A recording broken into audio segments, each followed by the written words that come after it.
I was staring at my phone screen when my heart broke for the 100th time this year. My name is Elise Catherine Pemberton, and I am 28 years old. I know my name sounds fancy, but trust me, fancy names don't mean fancy treatment. Not when you're the black sheep of the Pemberton family. Before I continue, if you love revenge stories, please subscribe to our channel and like this video. Enjoy listening. The notification on my phone was another Instagram story from my sister Madison. She was posting videos from inside our family's beautiful chalet in Aspen. Snow falling outside, the big windows, a roaring fireplace, my brothers James and Alexander laughing with their wives, Madison's husband pouring expensive wine, everyone looking perfect and happy. And me? I was sitting in my small apartment in Denver, eating leftover pizza and watching my family have their annual ski retreat.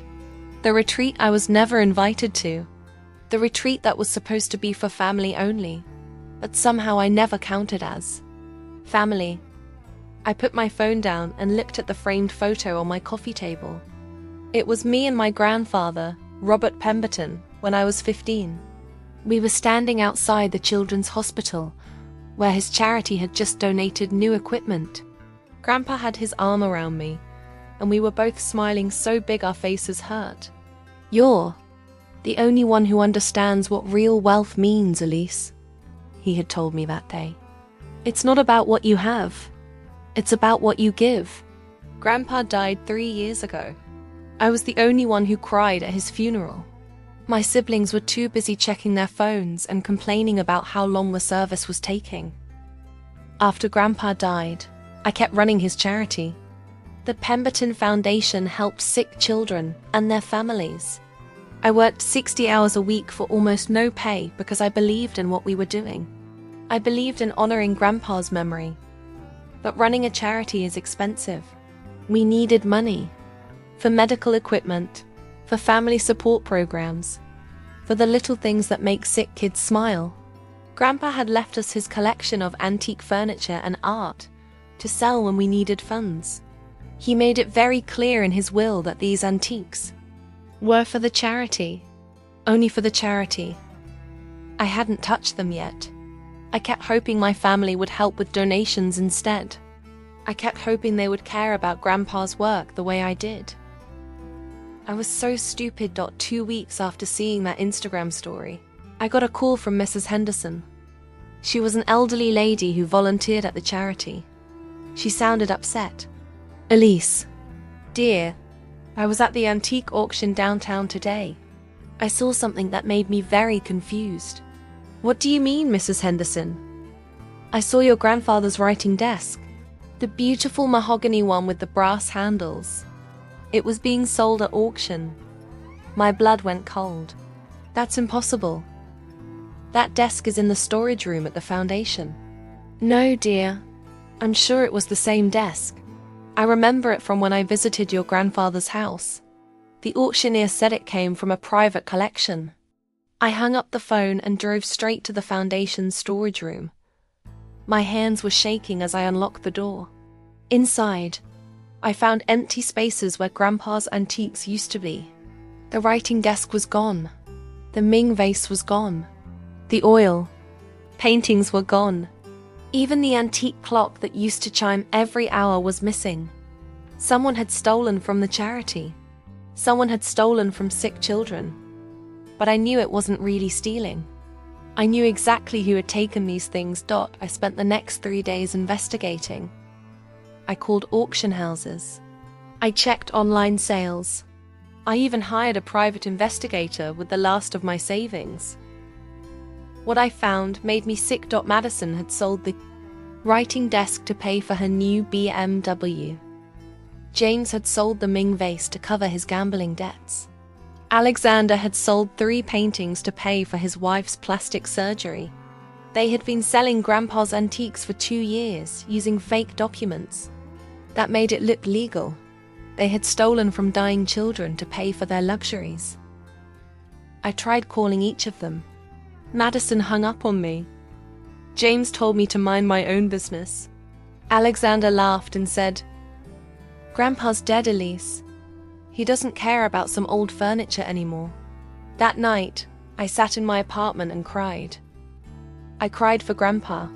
I cried for the children we couldn't help because we had no money. I cried for the family I thought I had but never really existed. Then I stopped crying. I got angry.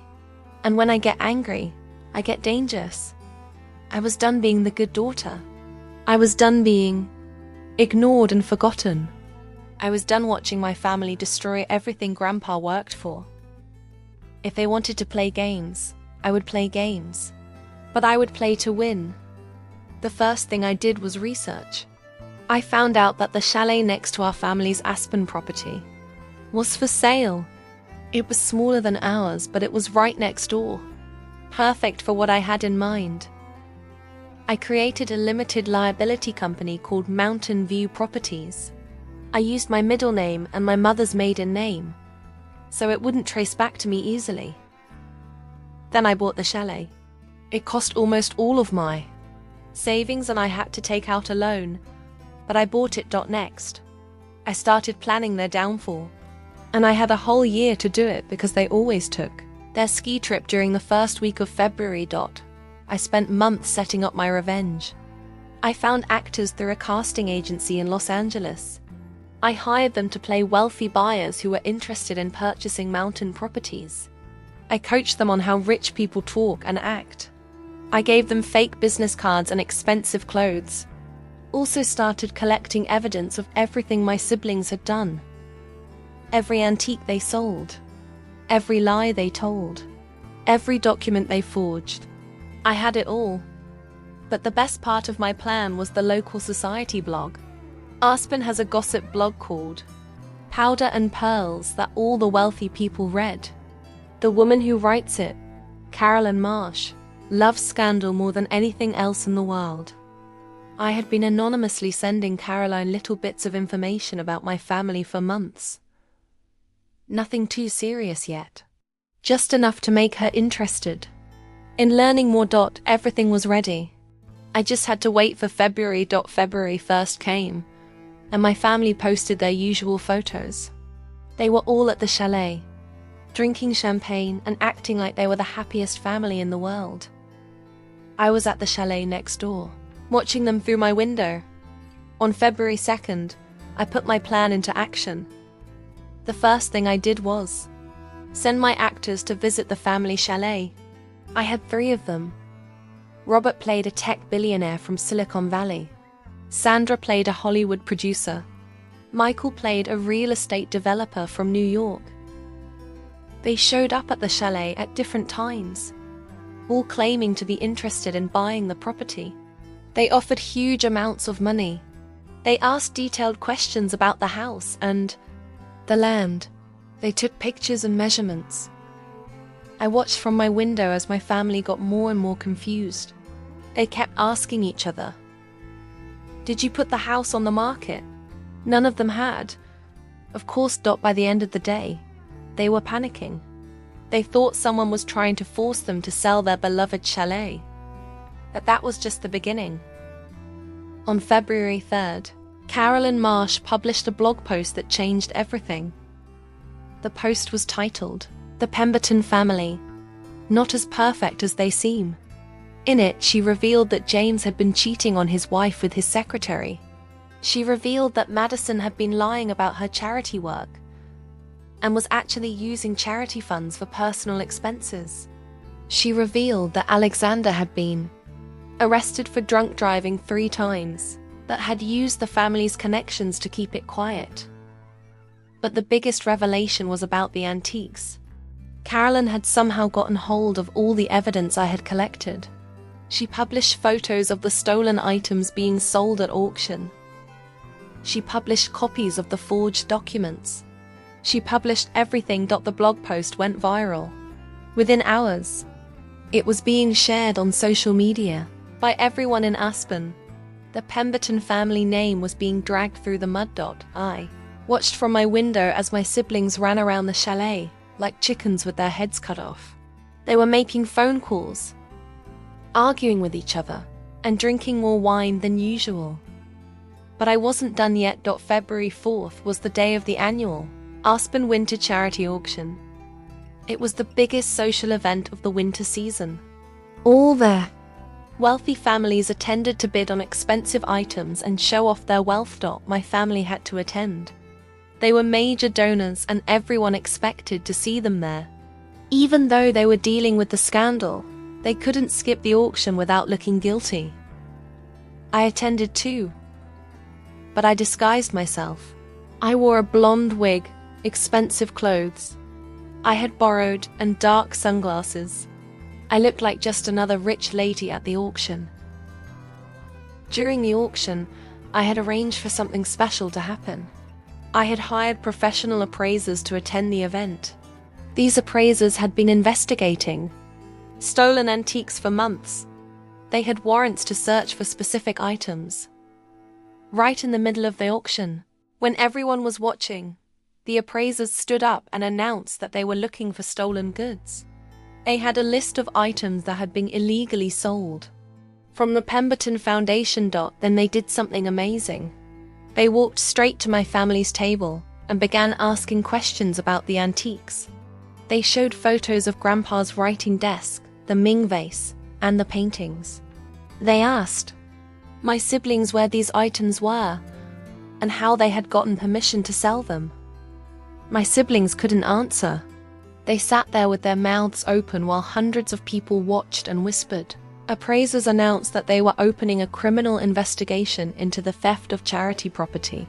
They said that anyone who had bought these items unknowingly could return them for a full refund. My family was humiliated in front of the entire Aspen social scene. People were staring at them and whispering behind their hands. Some people even started taking photos and videos. I had to bite my lip to keep from smiling. The days after the auction were beautiful to watch. My family's world was falling apart piece by piece. First, the district attorney opened a criminal investigation into the theft of the antiques. My siblings were arrested and charged with fraud, forgery, and theft from a charitable organization. The charges were serious. They were looking at years in prison if convicted. Second, the scandal had destroyed their reputations. James was fired from his job at the investment firm. Madison lost her position on the hospital board. Alexander's clients started canceling their contracts with his law firm. Third, the media attention was destroying their marriages. James's wife filed for divorce when she found out about his cheating. Madison's husband was furious about the financial lies.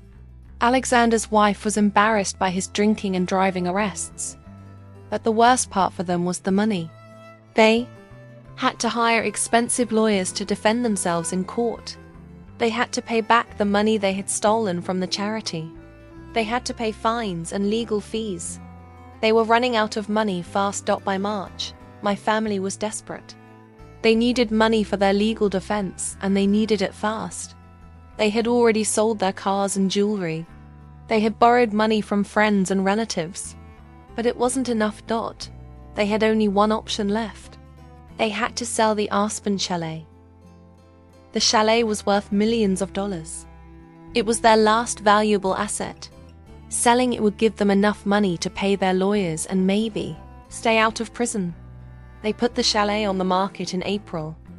The asking price was $5 million. I waited a month before I made my move.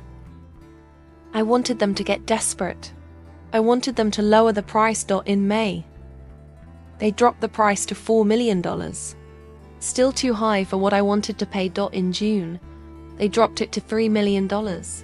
They were getting desperate. In July, they dropped it to $2.5 million. Now we were talking. I made my offer through my LLC. I offered $2 million cash with a quick closing. I knew they couldn't refuse. They needed the money too badly. My siblings had no idea who was buying their chalet. They just knew that someone was willing to pay cash and close quickly. The closing was scheduled for August 15th. The day of the closing, I walked into the lawyer's office wearing my best suit. My siblings were already there with their lawyers, looking tired and defeated. When the lawyer introduced me as the buyer, you should have seen their faces. Madison gasped. "Elise, what are you doing here?" James looked confused. "I don't understand. Who's buying the chalet?"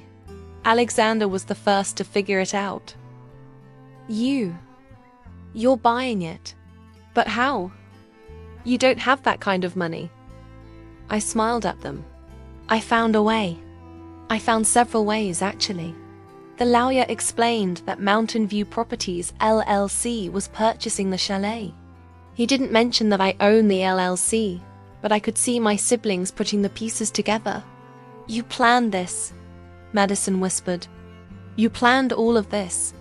"I learned from the best," I said. "You taught me that family doesn't mean anything. You taught me that money is the only thing that matters. You taught me that you have to take what you want, because no one will give it to you." James stood up. "You destroyed our lives." "No, I said calmly.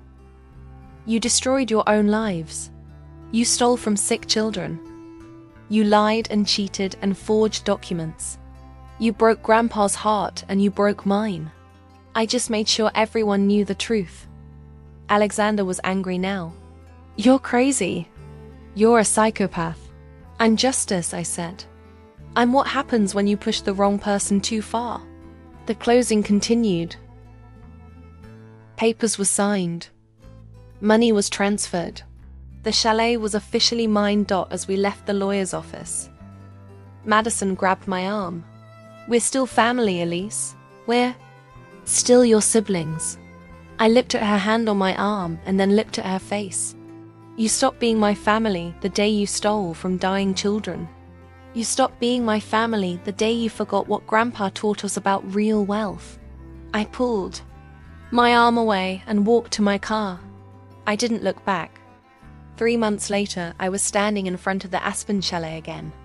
But this time, it looked different. The front of the building had a new sign. The Robert Pemberton Foundation Mountain Retreat. Below that, in smaller letters, a place of healing for families facing childhood illness. I had spent the fall renovating the chalet. The bedrooms were now comfortable suites for families whose children were receiving treatment at nearby hospitals. The living room was a play area for sick kids. The kitchen was a place where families could cook together and pretend to be normal for a while. But the most important addition was the bronze plaque next to the front door. It read, "In memory of Robert Pemberton, who taught us that real wealth comes from giving, not taking." Mrs. Henderson was with me for the grand opening. She was crying happy tears as she read the plaque. "Your grandfather would be so proud," she said. "I hope so," I said. "I hope he knows that his work didn't die with him." The local news was there to cover the opening. Carolyn Marsh was there too, but this time she was writing about something good the Pemberton name was doing. As I watched the first families arrive at the retreat, I thought about my siblings. They had all pled guilty to reduced charges and received probation instead of prison time. They had to pay back the money they stole and do community service. Their reputations were ruined and their marriages were over, but they were free. I wondered if they ever thought about what they could have had if they had chosen differently. If they had honored Grandpa's memory instead of betraying it. If they had included me instead of excluding me. If they had been real family instead of just people who shared DNA. But I didn't wonder for long. I had real work to do. I had sick children to help and families to support. I had Grandpa's legacy to continue.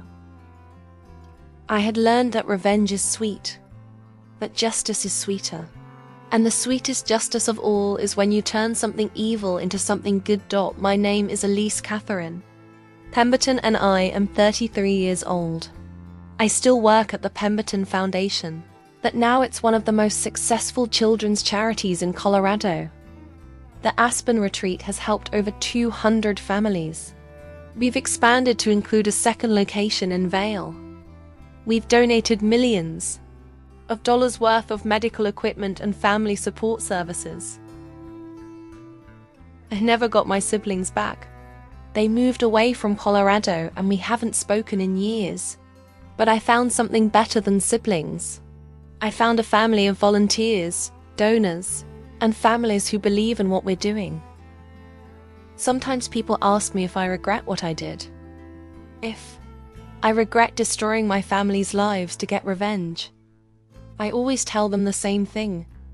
I didn't destroy my family. My family destroyed itself. I just made sure they paid for what they did to children who couldn't defend themselves.